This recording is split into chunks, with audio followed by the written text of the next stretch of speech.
This is my artifacts final for my second period social justice class with Mr. Palladino.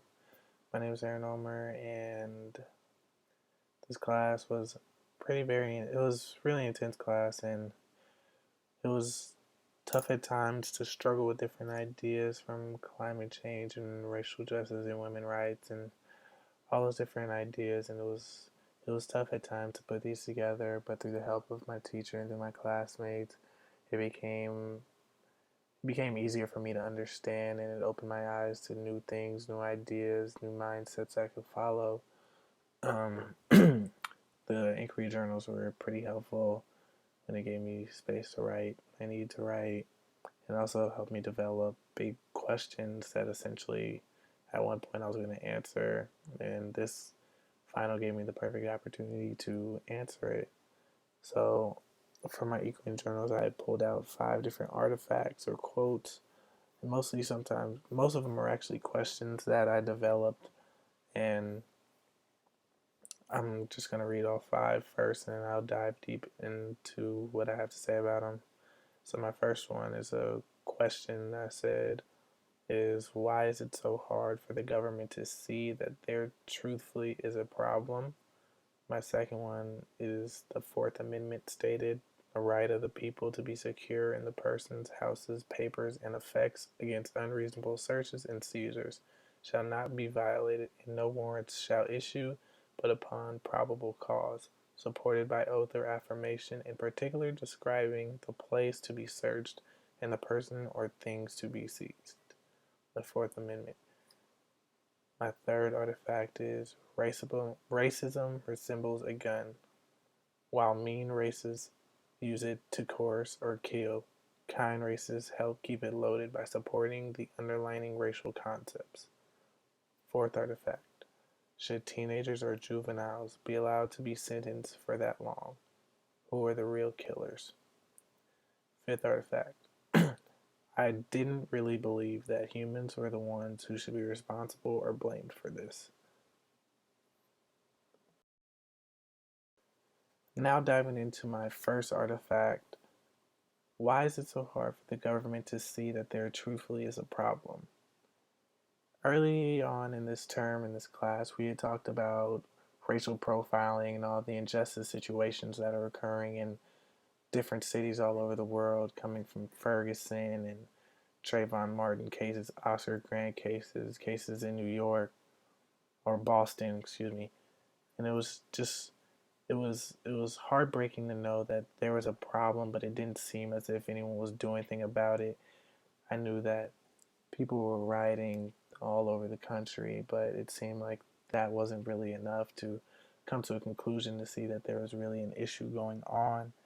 But the government themselves seems as if they do nothing about it, and they just excuse the unjust and unruly behaviors that these officers and so-called protectors are supposed to be doing their job, are supposed to be protecting us, but it seems as if at times the government's just trying to put them behind a screen of, oh, they're all so positive and we only get good out of them, and the reason that this happens is because they deserved it or they had reason to, but it doesn't seem like the government really understands what's really happening in these cases. Um, um, so one of the one of the key examples that was always big all over the country was the Ferguson, and how it raised so many different issues around the world and in the country.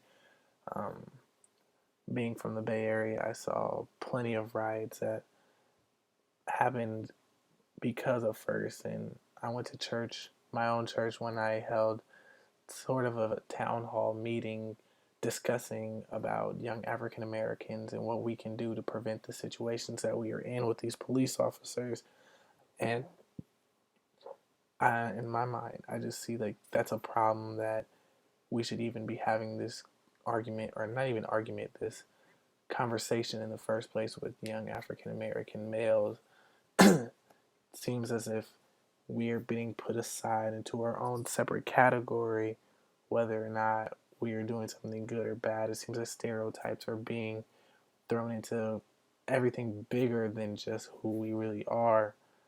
Um, I know myself personally as an African American male that at times we can come across as intimidating, even though we aren't. But most most of the time, we're really the ones who are intimidated by officers because of all these kinds of stories we hear and we are told because of the harmful things. So when we grow up and the next generation grows up, these are stories that we are always going to remember and be able to tell them because these are constant examples of what the government has done to us as a whole, not just individually, but as a country. It seems to tear us apart in one way, but as a lower half of the spectrum, as the government's their own half and us as the people as our own half, I feel like it's brought us together in a closer way. But I just still don't see how the government doesn't understand or they can't see that there's something truthfully a problem with what they're doing. They're doing more than just their job. It isn't just to understand. It's even hard to understand like how some of these situations are possible. A man on the ground saying he can't breathe, but you still choke him out and eventually has a seizure and dies. An unarmed man with his hands up and you shoot him. Like it just doesn't make sense, and it frustrates me sometimes to even think of why these were even happening or why it even needed to get that far. um, we talked about earlier in the class about racial profiling and how police officers assume, and it's just why are in these situations are officers assuming when they shouldn't know or they should have firm examples of what they really need to do. And I don't know if this takes a little more training if it's or if it's just like wearing monitor cameras like they're trying to install in the governmental law. But in my mind, it kind of pulls an example of like getting your driver's license. So before you have your getting your permit and you take your license test and you're behind the wheel training, you're doing everything perfectly to show the instructor that you can be trusted in order to get a license. But once you get your license, it's completely different and you can drive however you want to. And in my mind, I kind of think that's how this and the whole police officer system is working. These officers go through their training and they get certified because it, I'm not saying it's easy, but I don't know. But they get certified and everything to be a police officer and they're doing everything good. So they have the trust from the government that they will do what they need to do. But as soon as they get put out in the workforce, it seems to all change and become different. And they seem as if they can really do whatever they want or whenever they want. And it seems like there's no consequence to them about what they're doing. And there's something wrong with it. It needs to change, but I don't know if there's a way how. Like, it's not protesting. None of that's really seeming to working because even though we protest, these situations are still occurring throughout our country, and we need to find a way as a whole for it to stop. But it's trying to figure out how we need to get that to stop because rioting, it seems as if it works only in a very, very, very slim manner, but it seems as if it's not getting the bigger attention of who we need to make a change. But then again, who are we making the attention to by looting and destroying family businesses? Like, who is rioting really? Like, who is it directed to? Because it seems as if sometimes it's not directed to who we need it to be directed at. But does the government really understand, or can they take these signs? Because it's all over the news, so I know they see it. I know they see everything, and I know there's someone running to the wherever the headquarters of the government is, DC, and telling them what's going on. So I know that they're hearing what's going on, what the people of America are asking for. But why is it so hard for them to come over the hump and see and help make a change? My second artifact is the entire Fourth Amendment, which is The right of the people to be secure in the persons, houses, papers, and efforts against unreasonable searches and seizures shall not be violated, and no warrant shall issue but upon probable cause, supported by oath or affirmation, and particularly describing the place to be searched and the person or things to be seized. Unreasonable suspicion um, from in the new Jim Crow. There's a section on that and how police find the right to search and just look at something that's seems suspicious to them. Um, Couple quick stories. I think I shared one of them in my inquiry journal. When I was about 12 years old, I was in Menlo, and Menlo is a notoriously rich area, known rich white area, and not many African Americans in that area. And I was down there helping one of my friends move. And in the process of moving, I was taking boxes out of the trunk. And after about an hour or so of us doing this and moving, the police arrived at the house and basically accused me of stealing because of the way that I looked. Because I guess someone had called because of suspicious activity, but without asking questions or asking the parents of my friend who was helping me move. He actually took me and took me home, and because of my young age, didn't want to put me in trouble or anything. But it's just things like that that police officers seem not to have the right to do. But it also kind of relates back to the first topic, and really makes me wonder if these officers really know what they're doing in certain times, or if they feel threatened by individuals, so they feel the need to just go encounter themselves or become involved in something that's really not what they need to be, whether it's like racial profiling or if it's just they are assuming something is illegal when it may not even be that way. Another example or story, not too long ago, about 2 weeks ago, me and my friend were literally sitting on the trunk of my car in a parking lot outside of a restaurant in Castro Valley, and 3 police cars pulled up to us and told us to get away from the car, and then they started looking in the car and asking us a whole bunch of questions, and then told us, and once they found nothing, they told us that we had to leave and told us to go home, but we didn't. But it's still the fact that whether we're not even doing anything illegal, we literally were sitting on top of the trunk, sitting there talking to each other, and multiple police cars pull up, thinking that we are being involved in some suspicious activity, even though we weren't.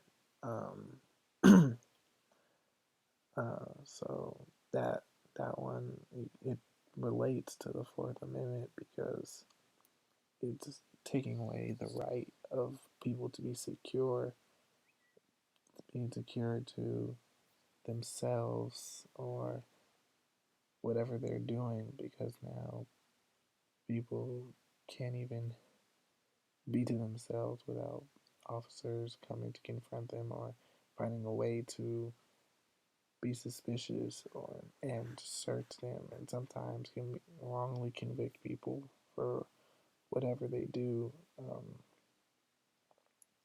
It seems like these rights get violated pretty often. The Fourth Amendment seems like it's one of the biggest ones that get violated, especially by government officials and people who are involved and intact as one with the government.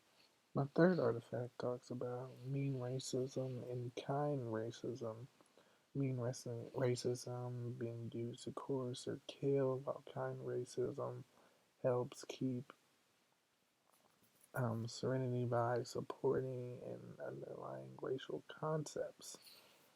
Um, in my mind, this was probably the hardest thing for me to take because as an African American male, sometimes I feel like sometimes in society we are still discriminated against because of the color on our skin, but not as dramatic as it was before. But from stories that my ancestors told me, and even looking through the history books and stuff, it it seems kind of shocking to know that some people out there believe that there is a kind version of racism.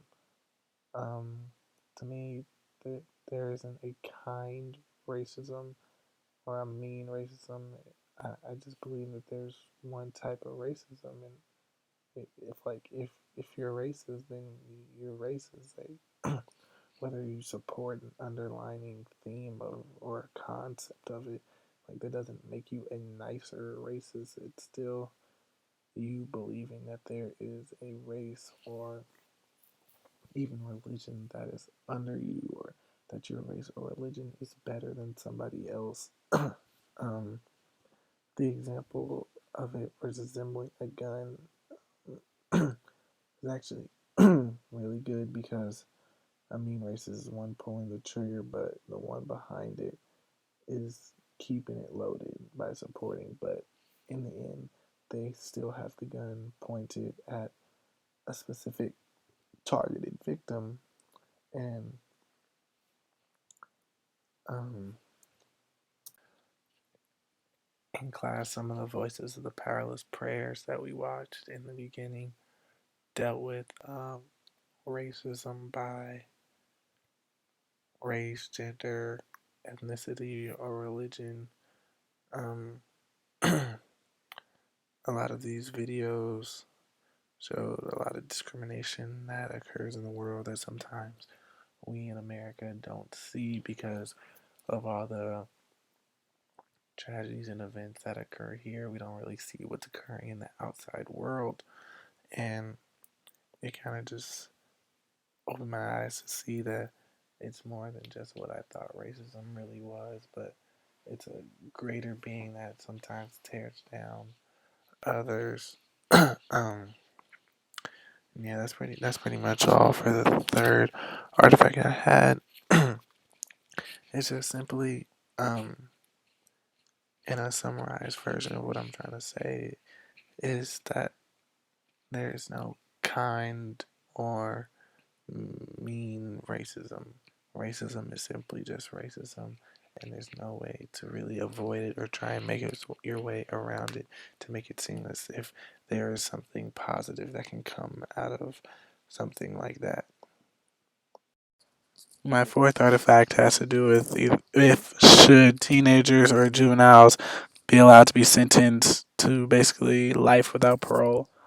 Um, one of our prayers of the powerless, we watched a video of a girl who killed her pimp at a very young age, and then she was sentenced to life in jail without parole as a 13-year-old, and we started to debate whether if that should be allowed for a child, a minor, basically taking away their entire life, not a chance to redeem themselves or to make up for whatever they did.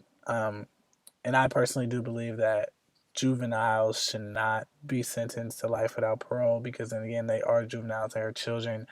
Children make mistakes, even though some of them may be harmful, but when they're a child, it doesn't give them a chance to redeem themselves or still live a life where it could be reversed or it could be altered into a more positive way.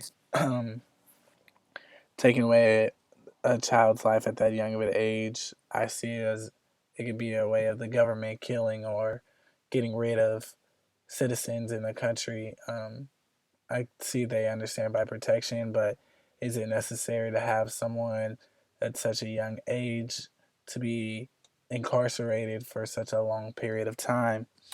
Um, and then we have to really think who are the real killers in this situation. Is it the person who's killed one person at such a young age, or is it the government who's killing the lives and taking the lives of many different people, like hundreds of thousands?